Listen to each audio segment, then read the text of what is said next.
you have a disability and it's hard of hearing, which is a very interesting disability to have in an auditory creative field.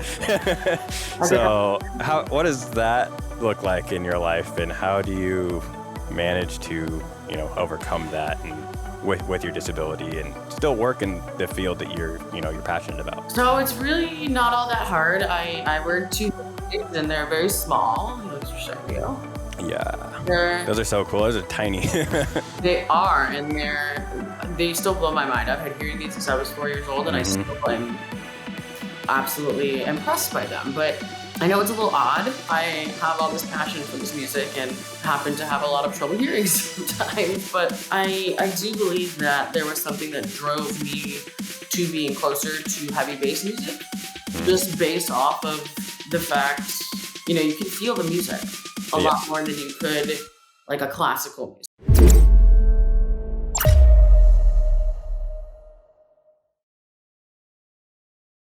Eva, welcome to the Underground Society podcast. How are you? Round number 2, we're back. We had some technical difficulties the first time around, but now we're here. So hopefully we won't run into those same issues. How's your day been? My day went well. I just got a lot of work done and tried to figure out the issue with my computer. So yeah, it was somewhat successful. They just gave you you said the wrong power cord? It was the block. Oh, that was a little odd, but they gave me that's weird. It seems to be working just fine. So beautiful. Props to them for that. Awesome. Why don't we start the interview by just prefacing you are an agent for Corson. You also have a women-only ran agency that you own.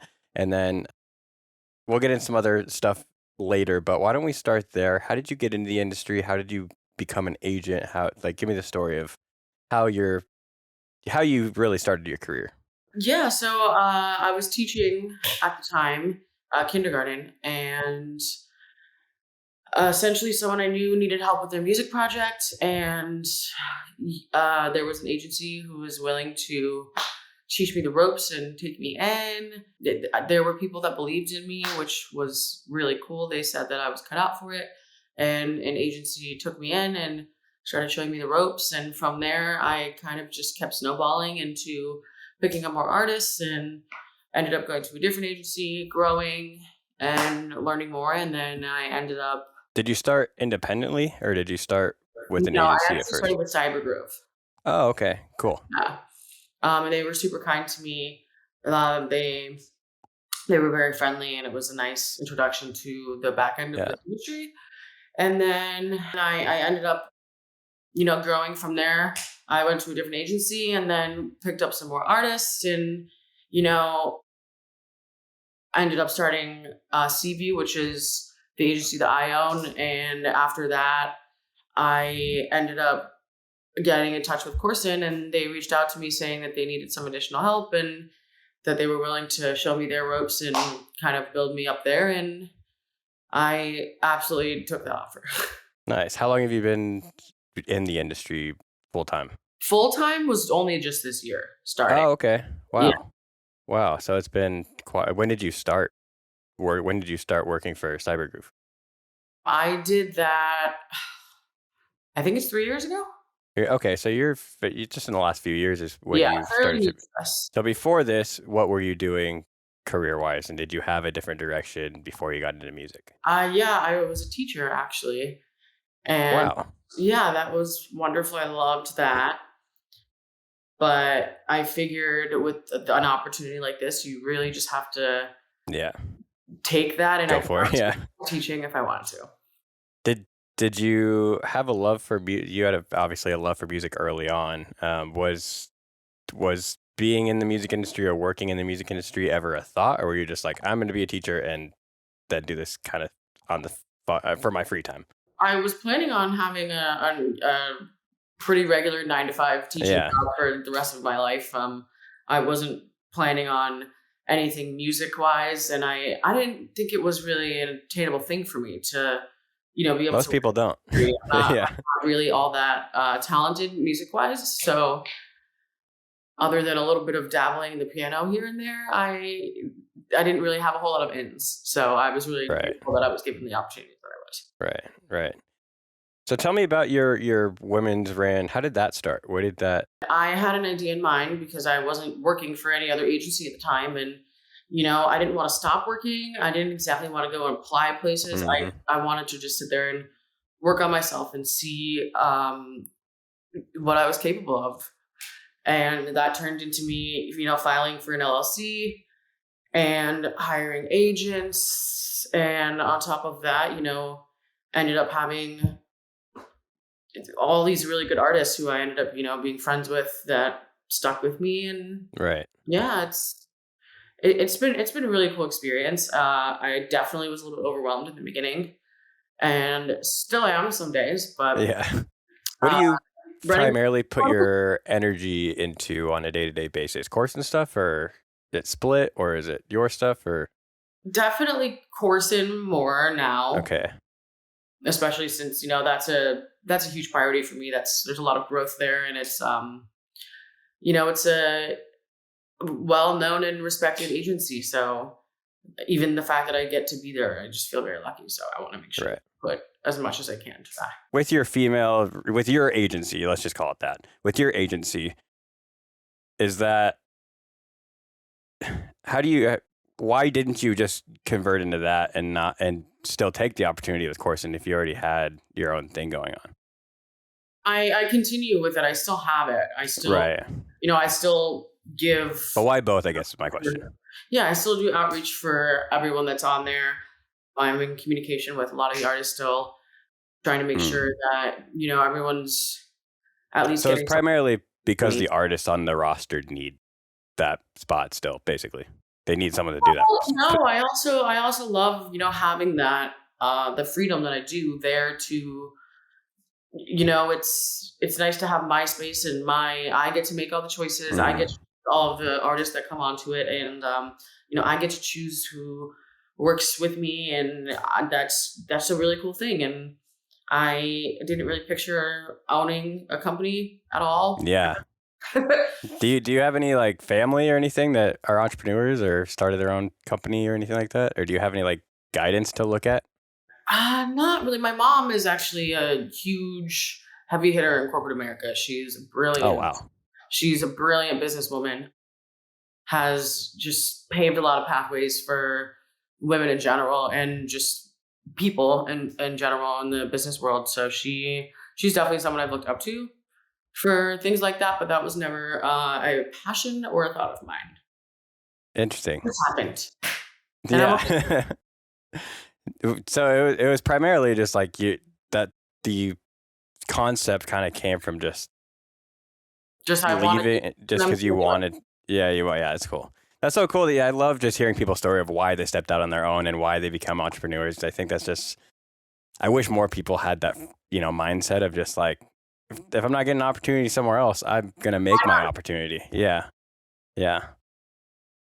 So in my research, I wanted to talk about kind of you were brought up your mom. You were actually adopted, so she's not even your biological mother. So correct. tell me about that. Go tell me kind of like what did that look like in your childhood, and what did the adoption kind of look like? Well, they've always told me I was adopted. That has never been a secretive thing in the family Yeah. at all. I came from a birth mother who was just unfit to take care of me. I do know that there were some drug related things going on. I know that she just wasn't really in a place to have a new baby, Right. and she went through this foundation that I really like and respect. It's called the Cradle Foundation, and they do a Mm. lot of adoptions. And yeah, they've been pretty transparent about it. Other And than how old are you again when you were when this happened when you did get it out? Oh, okay. You yeah, were so young. it had been pre-planned that Got they it. were going to adopt me. Like they got the phone call that I was So being when your biological mom was pregnant, she was already planning for this to happen. correct. Got it. Yeah.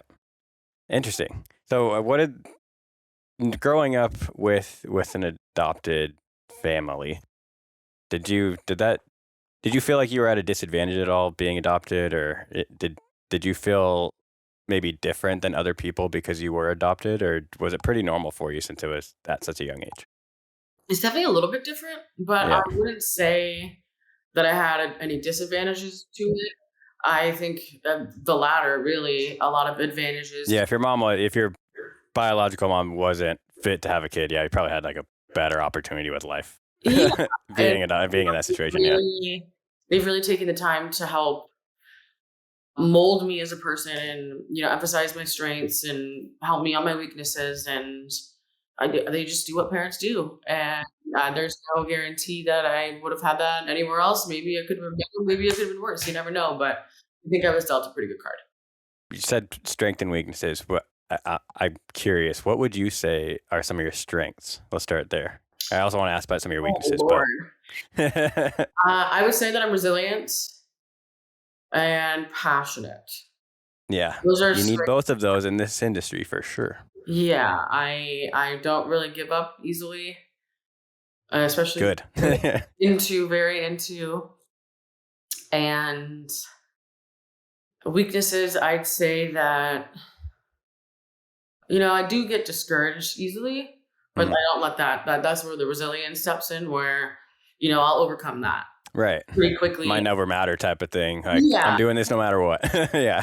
Yeah, and then of course, Because there are definitely days, everyone who gets in this industry, no matter what your position is, whether you're an artist or a podcast host or an agent or a manager or whatever it is, you always have those moments where you're like, we all at some point in time, and I'm sure a few times, want to give up and stop and get discouraged. Mhm. But I think that's what you're saying is it's so important to have that resilience to push through and like keep going, because those are the people who actually like make it in this world or in this type of environment. You know what I mean? Like if Yeah, you you stop, then it's never going to happen. just push through, Yeah. and if you really want something, like, prove it to yourself, I guess. Yeah.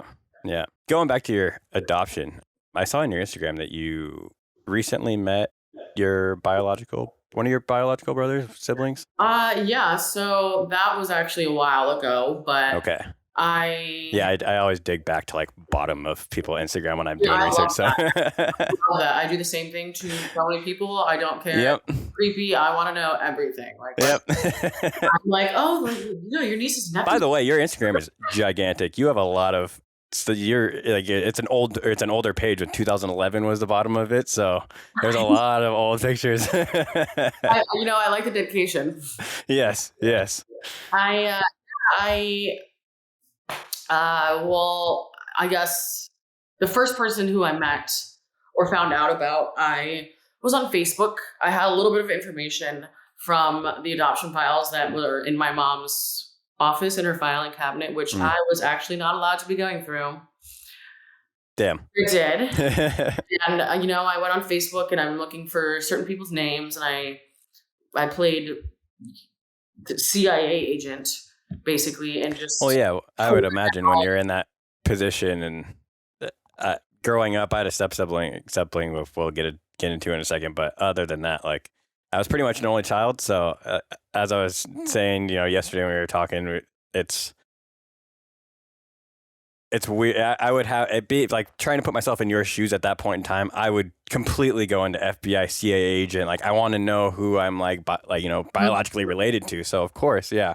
Yeah, it was Christmas Eve actually, and I had Merry Christmas to you. Women that live in certain zones, or I went a little berserk on it to a point. Actually, I remember being banned from messaging people because I was messaged so many people, and I got flagged for spam. And I'm trying to sit there to tell the Facebook world. I think I messaged the help, and I was like, I'm not a robot. I am not a scammer. I'm really just my family, my birth family. Like I know it's weird. Finally, eventually, I was unbanned from that, and I got a message back it was either Christmas Eve or Christmas Day from this girl after I had sent out a message saying, do you know this woman? I believe that she's my biological mother. I was born here on this day, etc. And immediately, within a minute of her reading that message, she took a look at my picture, and her and I look very alike. And she's like, "You're my sister. You need to call me right now." Like, so it was your sister that you found first. My sister, who I found first. Okay. And then I ended up meeting one of my And brothers. you have a lot of siblings too. I do. I believe there's 11. I think that's the recent Goodness count right gracious. now. Yeah, it's so cool because also growing up as an only child and Yeah. being adopted and not looking like a whole lot of your family. Now there's a football team of us. All of us are pretty much, you can definitely tell we're related. Yeah. Which is new to me and Mhm. very cool concept. Yeah. I've never had the. How old were you when you met your sister? I was in high school still. I believe I was in 10th grade. My mom Okay. flew me down to Oklahoma where she was living at the time to go meet her and her 2 sons. Cool. Yeah, which was, I know that was really hard on my mom. So Yeah. for her to kind of step out of her comfort zone and do that was awesome. And then my parents. Why is that so hard? Or explain that a little bit. Why would that be so hard for a mom to, or an adopted mom, I guess, but your mom, for her to, go and let you do that? There's a fear of, you can lose your child thinking that, oh, this is the family I belong in. This is where I'm going. Right, right. You're not my real dad, et cetera, et cetera. Yeah. That's a legitimate fear. And I understand that back then. I thought that's what it was, but I wasn't sure if there was like another. Yeah. So I can see where it comes from, but I meant nothing in ill intent other than just to want to have a relationship with these people. Does anyone else in your actual biological family, are they entrepreneurs? Do they do anything crazy in this world like you do in the music industry? My brother, who's the one that I met in LA in that photo that on Instagram, he is pretty big. He used to be the head filmer for DC Skate. Yeah, that's crazy. And did a bunch. I used to rock those shoes all the time growing up. When I heard about him and what he did for a living, he was so cool to me. Yeah. I would go around being like, I have the coolest older brother.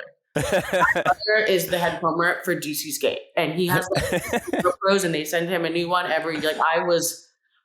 I was so proud of it. I thought it was just so cool. It is cool. Yeah. And I'm really proud of him right now. He's still really in the media thing. He's got his own media production company now. So cool. Where they've been doing a lot of really cool projects. They get to travel.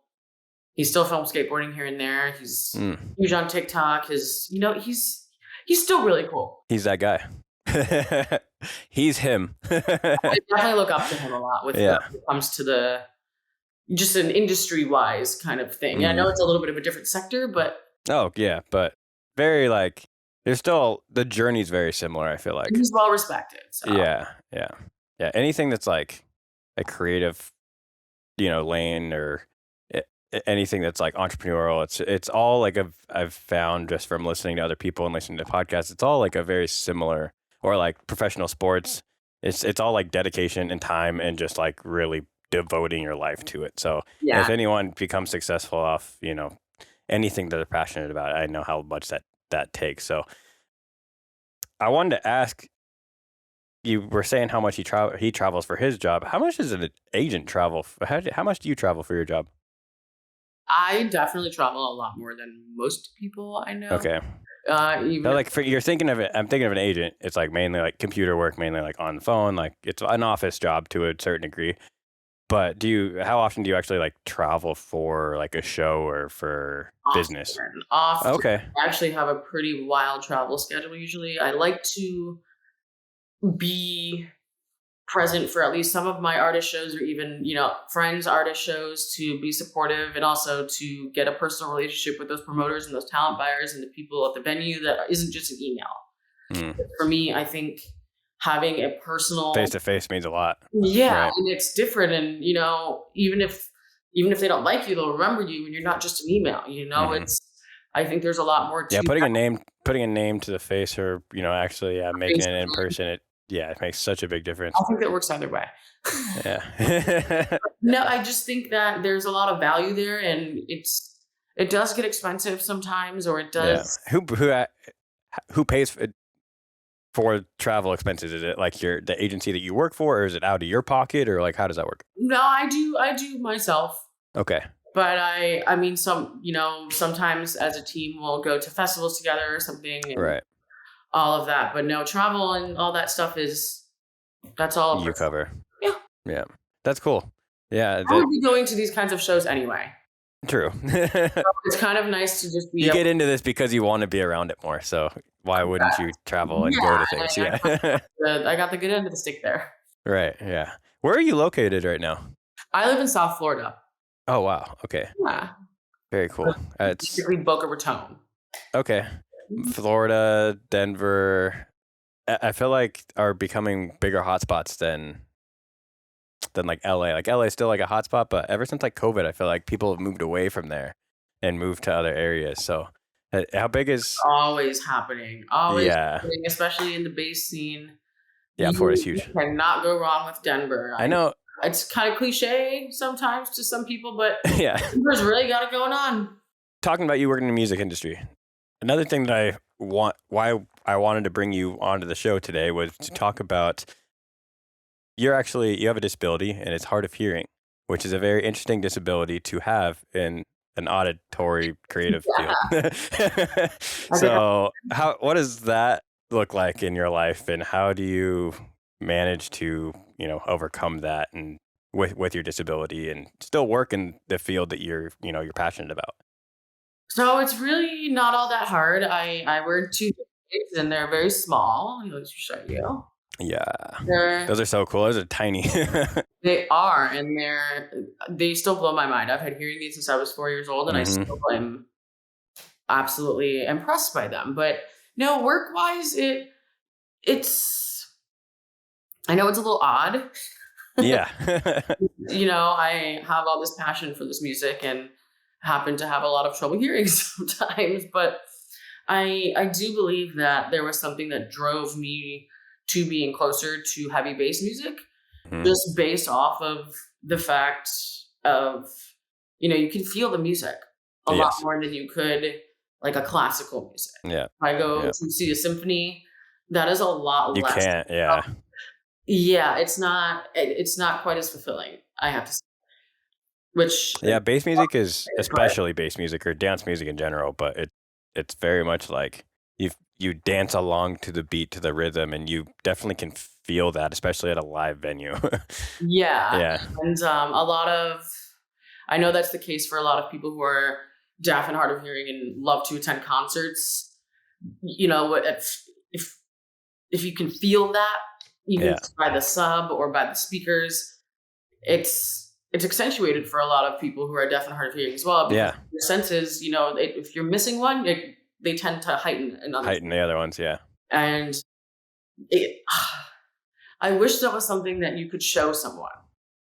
Yeah. To What do you mean? like, imagine this. I've actually taken my out and put them in people's ears before with a cover on them. Yeah. To show them kind of the difference of, hey, this is what I can hear and this is what you can't. Or even at a show, and they are mind blown. Yeah. And we don't know how you do this. It's not that hard. It's fine. I just can't hear that well. Yeah. Do you think? I know. I'm not even going to say that part of it because I don't know that for sure. But I think it was like Beethoven. No idea. Do you think that you would be able to produce music if you have hard of hearing? I know you're an agent, so it's like paperwork. Okay. I wasn't sure if. I guess it depends on like the severity of it. Yeah. I think if you're profoundly deaf, for example, right. If you could read music, true, you know how to read music well, and you have a good grasp of that, you can probably do some pretty cool stuff. Yeah. And is it also a legend? But yeah. I'm sure there are some deaf and hard of hearing producers out there who would absolutely be able to do it. Yeah. Explain that. I know with bass music too, you were explaining that there's because of the range of what you can't hear, bass music has a lot of highs and a lot of, you can't hear mids and there's a lot of highs and lows in bass music. Explain that again. Well, so I mean, I have what's called a cookie bite. So a normal person's hearing, not a normal person, that is not a good terminology for this. Hearing person. Then hears about pretty linear in a straight line. when they go get like a hearing test. Mm-hmm. And mine is shaped like this. So it looks like someone took a bite out of it, and it's called a cookie bite. Okay. So yeah, so The that specific type of hearing impairment, basically. right. And the frequencies and octaves of things that are higher and lower, I can actually hear better. But it's the conversation level and pitch that is usually the hardest for me. But when you have beep beeps and boop boops, those come in pretty clear. Random question. Do your hearing aids connect to like your TV and connect to like your computer and connect to like all your, like even your phone and stuff so you can hear your devices better? I don't. That's cool. That often. There's actually a little, I don't know if it's on these ones. This might be a model, but there is a little Wi-Fi symbol on it. Like they're not Wi-Fi, they're Bluetooth. Right. I think they meant well. Yeah. And it drains the battery really fast when I do that. So I tend to not use that at all. Mm-hmm. But when I do, it's really helpful because, for example, when I put my AirPods in, it has to be at full. Right. And I'm not so sure that's so positive for my already adding to my already not so great hearing. Plus, that's probably annoying to some other people. Yeah.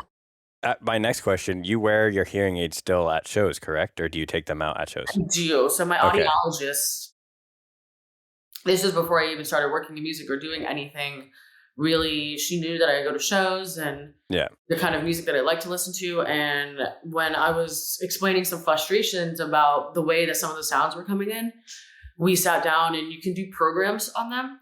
I've got about 5 to 4 different programs on these. And one of the settings is specifically for when I'm going to shows. So it probably helps protect your ears, but at the same time allows you to hear at a certain... diminish some of the bass sounds or the high sounds. So it's not just a huge microphone of bass into my ears as if, it was supposed to be a normal restaurant. Right. Yeah, I think... Talk a little bit about like the importance. I've talked about it in the past, but even more so because you do actually have a loss of hearing. How important is it for people I know it's important. We all know it's important, but why is it so important for people to like make sure they're always wearing hearing protection? And like, how does that actually damage your ears? Do you know that answer? I don't know how it actually damages it. Okay. I don't know the medical process. Yeah. I do know there's such a big emphasis that some people are missing on the wearing your hearing protection. I won't go to a show anymore without it. So important, and I can't stress it enough. I have a setting that kind of keeps me a little bit more safe, but if I didn't have my hearing aids in, for example, my eardrums are still there. So regardless if I don't know, the sound waves are still hitting. You literally burst your eardrums. Yeah. And your hearing will deteriorate. Yeah. And bursting your eardrums, that sounds excruciating pain. That's an extreme. I'm not sure. No, I know, but just like knowing that could still potentially happen, like even more of a reason. Like, enough, right? Yeah. Still don't wear hearing protection. Dumb. And I think that is... it's not an expensive investment. It is not something that should be taken lightly. Yeah. And especially not with like, even a lot of the big festivals are giving away nice earplugs for like with their ticket now. Mm-hmm. Yeah. Which is good to see because, that's them advocating for their festival goers, which I think is so important. Shout out to Lost Lands. I'm pretty sure they were the first ones to start doing that. Like originally. They had the little screw. Yep. I think they're eargasms, Yep. Those are great ones. I've never personally worn those because that's all I wear. Really not here. Yeah. If you put those in, you would be like myself with no music. Yeah. When you're at shows, what is ADA? Well, I know you're kind of an advocate for ADA. Obviously, you do have disability. What does that look like when you're at a show? And do you think there's room for improvement? Absolutely. I was actually just talking about this with the owner of Corson. His name is Leo. He's a wonderful guy. I found out recently that his whole family is deaf. So he grew up speaking That's crazy. first language, and he found out that I'm hard of hearing, and we kind of connected on that, and it was just really cool to get to. It's such an awesome thing to be able to connect on because it's not so common. Yeah, other than you and like one other person that I met like years ago and just like my home local rave scene, other than that, I don't really see ever like hard of hearing deaf people at shows. So, and I was like, I always wondered why, knowing that like my stepsister, I haven't said this yet, but my stepsister's deaf, so I can relate with you a lot too. And I don't feel like there's that many people who can relate or have hard of hearing or have, you know, and then you find out that there's like more people than you would originally think in this industry. And especially if you don't look at me, or you like, if you look at my page or posts or pictures, I would never be able to tell. Here's me when I'm little with giant hearing aids. You don't really know. You know, I've been through 20 years of speech therapy. My parents mainstreamed me through, regular school. I didn't 20 years of speech therapy. Holy moly. Basically, yeah. Maybe give or take, definitely a little less probably, but it was important. Yeah. And my parents also, because of that, they wanted me to read at a young age because they weren't so sure how it was going to look. Right. If my hearing was going to deteriorate or how fast that was going to be. They didn't know. Yeah, reading becomes a whole lot more. I mean, it's already important to everyone anyways, but even more so when you can't hear anything. Yeah, but no, when it comes to shows and ADA, it's really important first of all, it's the law. Yeah. Be able to accommodate, a person with disabilities who, it's a reasonable accommodation.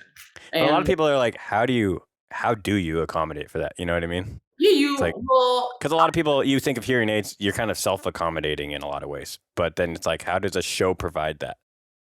I'm just speaking for the large majority of people who are probably asking this question. Yeah. Interpreters, you can also have a section.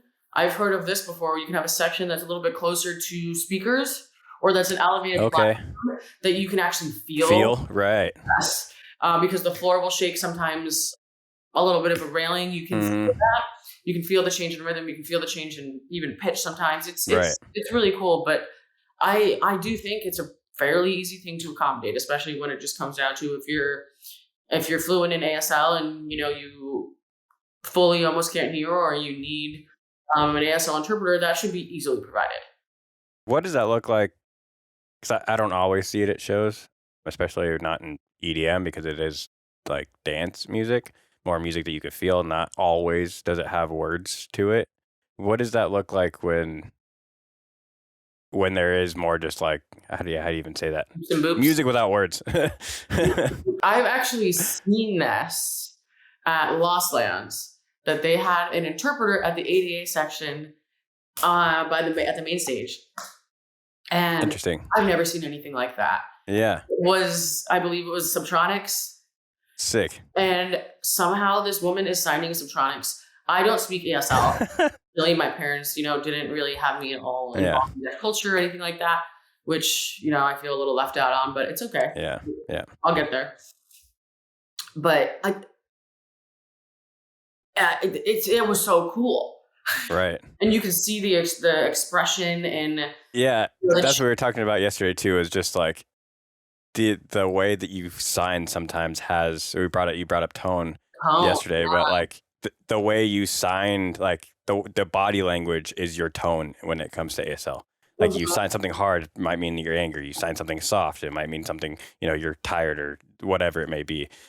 But yeah, I could definitely see how that would convert into music too, and like you're almost singing with your body at the same time. Well, yeah, you're just speaking language. Yeah. Really not all that different than you translating French or Spanish. Yeah.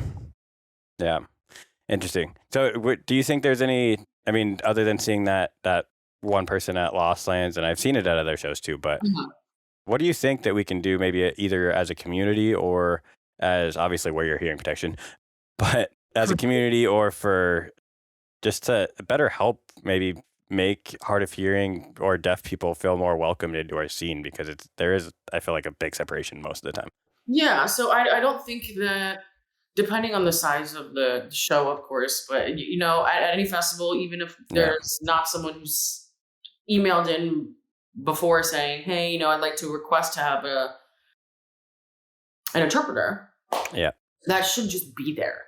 And if you see something like that, or you see, it's as simple as having a venue that doesn't have a ramp, and your buddy in a wheelchair wants to go to the show too. Like, that's the same level of messed up. Yeah. Yeah. It Yeah. shouldn't have to be there. Of course, it's going to be harder if you're going to an underground show. Yeah. And, an interpreter costs money. A little Some different. Yeah. will interpret for not for profit, but Yeah. I think that any festival, that should just be an automatic yes. Like, that should be something that is readily available. And I agree. if you see something like that, or you go to a show and you realize that That doesn't there is exist. no ADA Yeah. section, or there is no.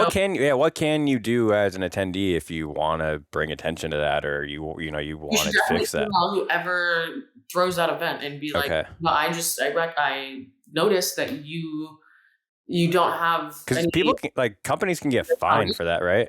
You said it's the law. It is the law. You have to. Yeah. You're supposed to be ADA compliant. Yeah. Damn. So you can obviously tell them, but is there how do you put that how do you rat on them to the law? Like, how does that work? Do you tell the police or? I have no idea. I don't even know. Yeah. I've never gotten so deep into that Yeah.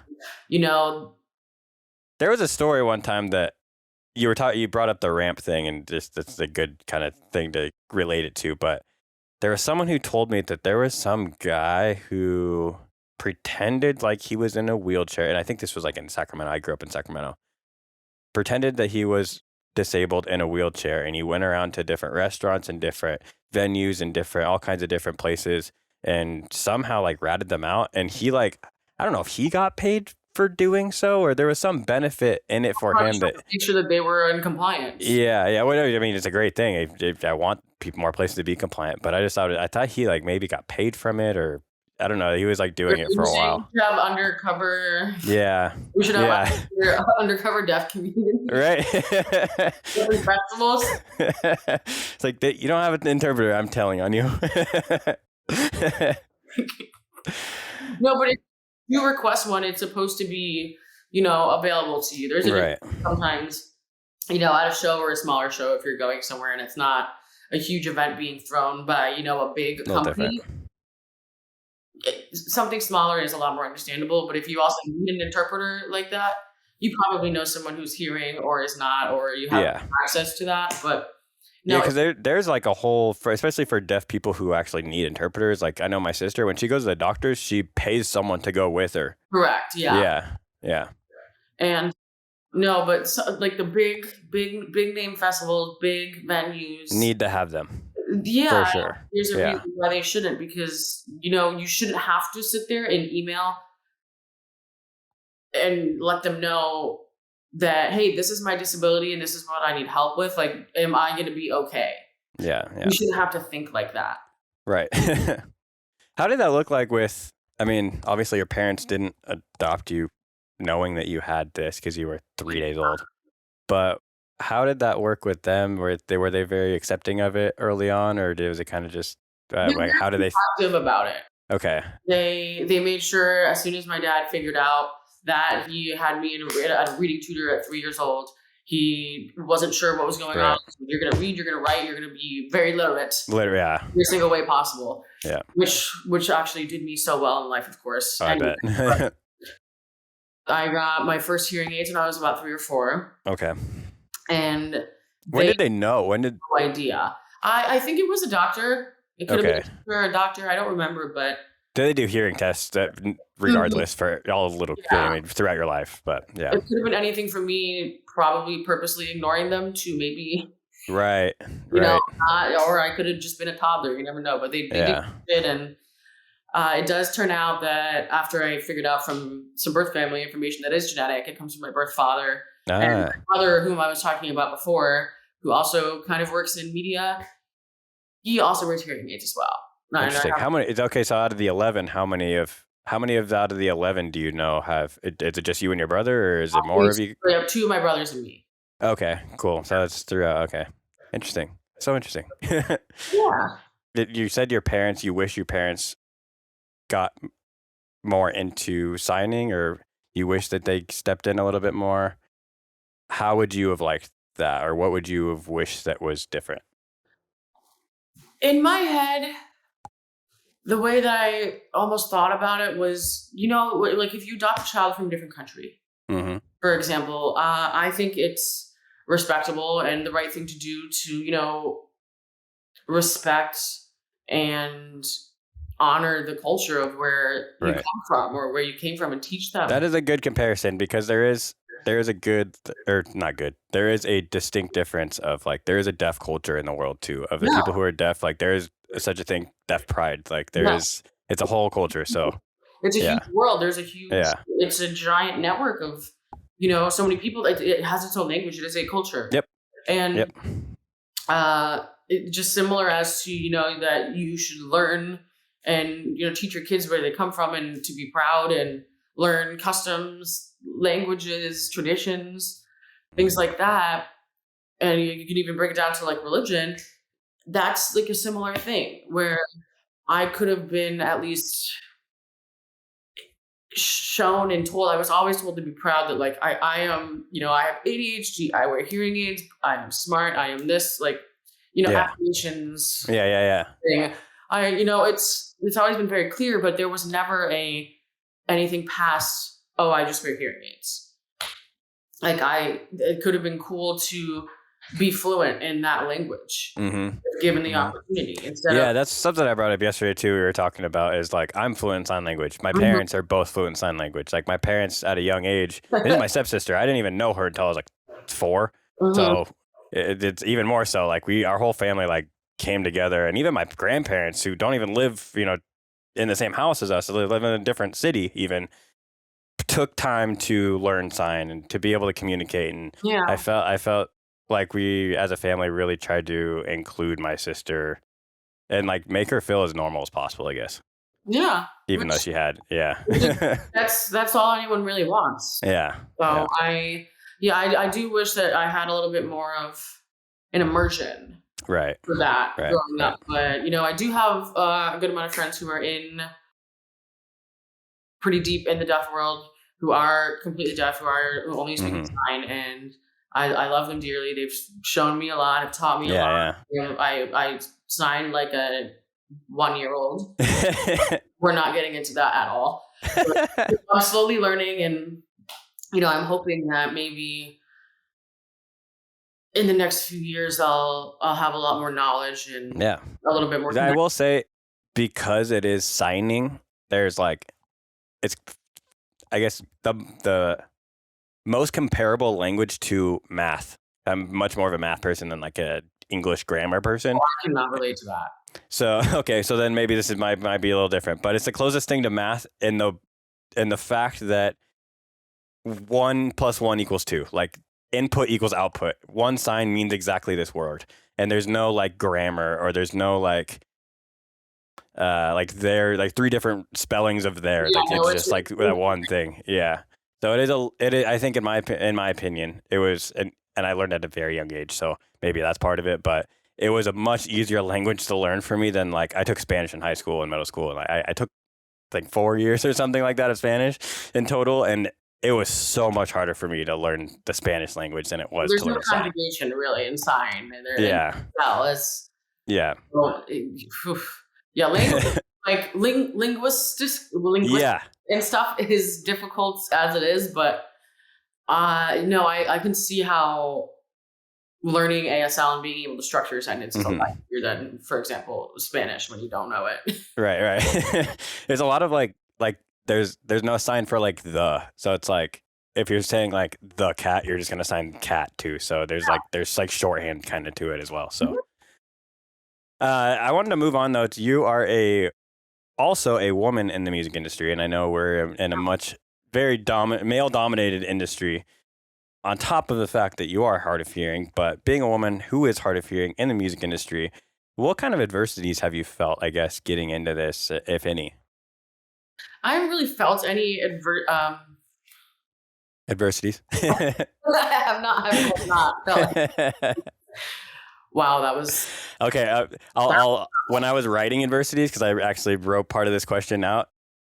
I literally I had to ask Siri how to even spell it. So fair enough. fine. Yeah, I get a break for this one. Yes. You're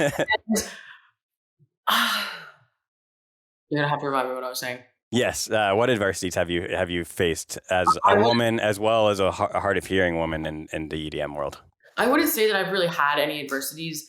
There is, which I think everyone runs into every once in a while, is like the imposter syndrome. Yep. Where you're like, how did I get here? What is going on? Am I supposed to be here? Like, this right. Especially with something that doesn't usually go side by side. Yeah. And I've run into that a lot, especially even, I've thought in my head, I'm like, I'm just a girl. And I can barely hear, and I'm here, and I'm doing this, and this is absolutely insane. Like, what is going on?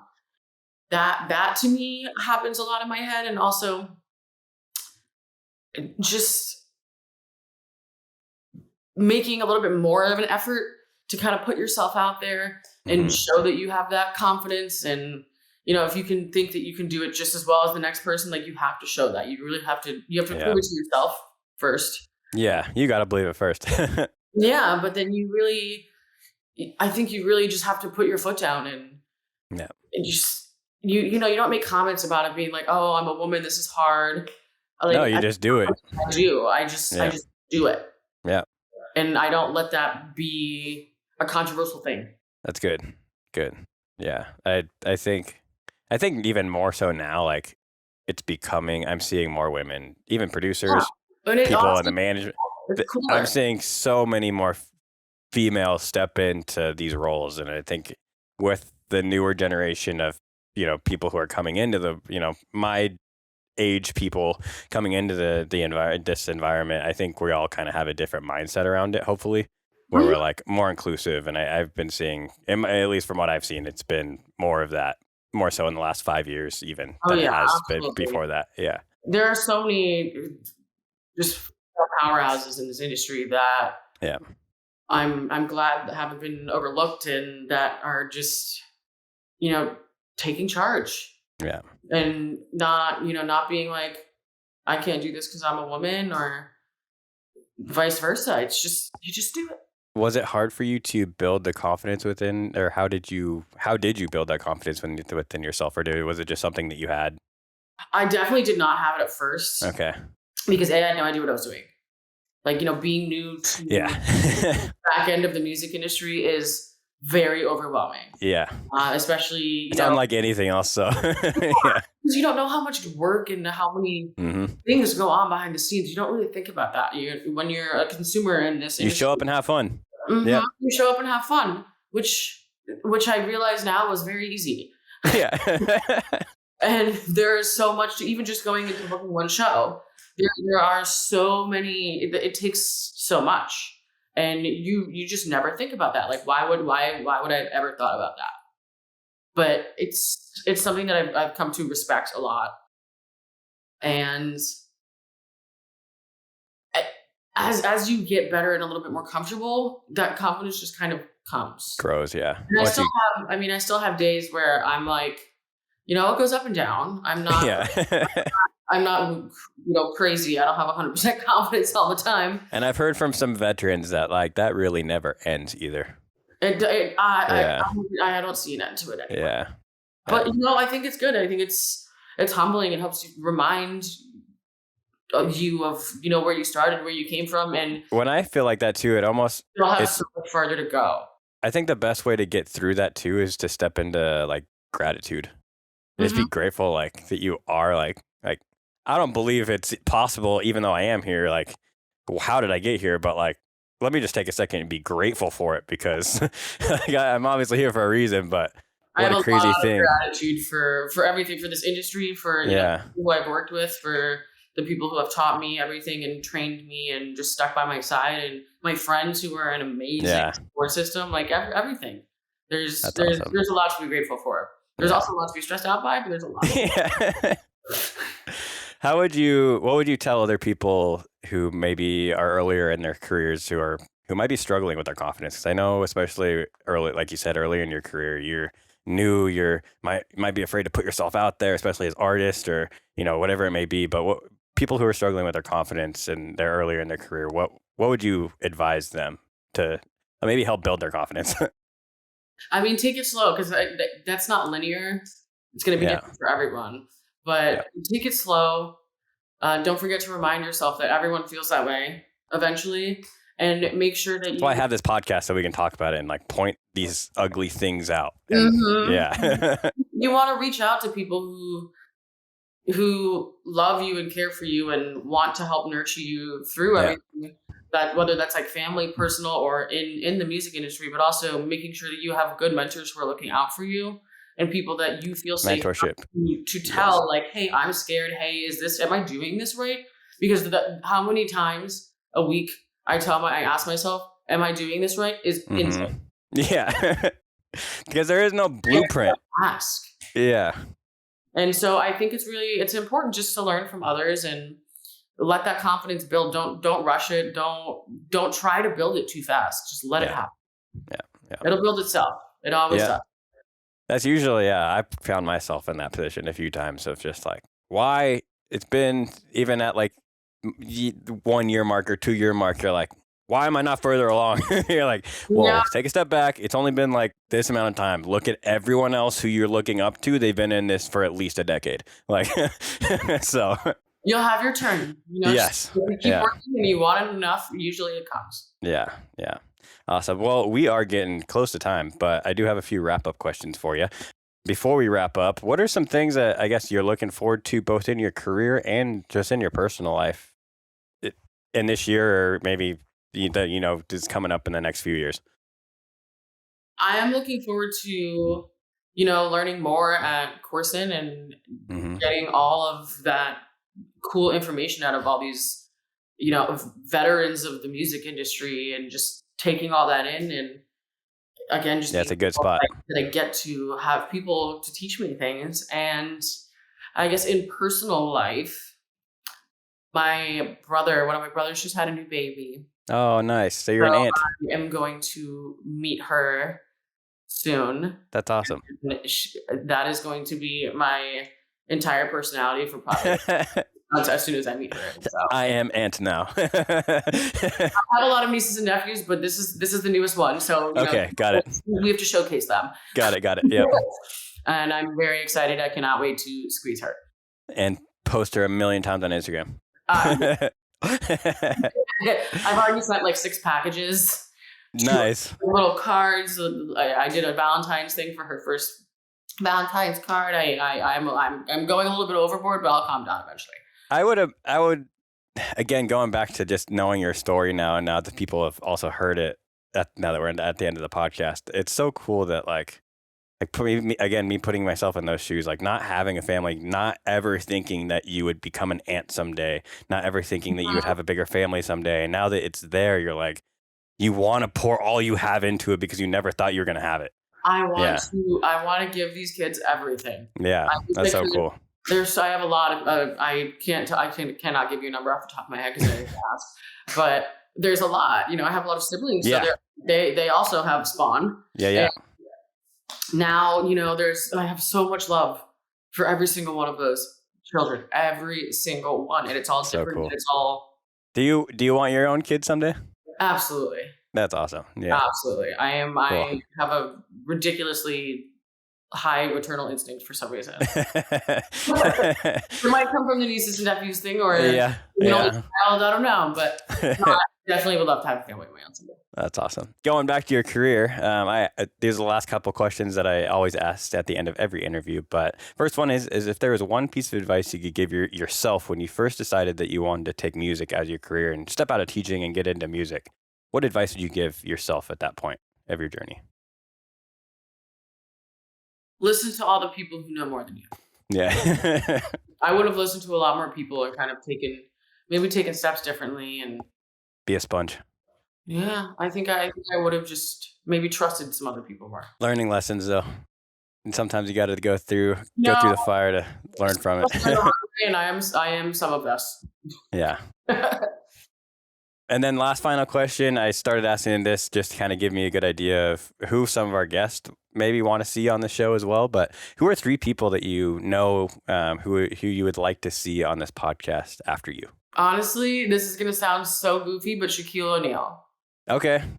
I would love for that to happen. I think he's a genius for one in business and such a talented, amazing human. So that would be great if I could ever make that happen. Can I make a generalization instead of just people? Yeah. I like to see, some more people who are actually on the artist side of things who, are dealing with their own disabilities and kind of see what that looks like in their life. Absolutely. I remember I'm thinking about this in my head from, I know this sounds silly, but in like middle school or high school when people found out Nick Jonas had diabetes. Yeah. Whole thing about, how I was a huge Jonas Brothers fan back in the day. And having to watch his blood sugar on stage and all of these things. And, it really makes you think about, what is this DJ dealing with? Like maybe they have a prosthetic leg. Or, maybe they're in a wheelchair. Maybe they're... If anyone's listening to this who knows someone who's in this scene who has a disability, please reach out to me and tell me who they are because I would love that as well. I think that's a great idea. I think we can scrounge up some people. But that would be cool as long as, no one feels like we're excluding them in any way. I think that's one area that I personally, and I think that's great because I think I personally haven't even really thought about incorporating that aspect into the show, and I think that would be wonderful. So that's a great suggestion. Thank you. All right. Well, thank you everyone for tuning in. Please make sure to like and subscribe if you're on YouTube and drop us a 5-star review, or if you're listening on Apple or Spotify. I hope everyone has a great week. Thank you so much, Eva, for joining us today, and I loved our conversation. So thank you so much. Me too. Thank you so much for having me.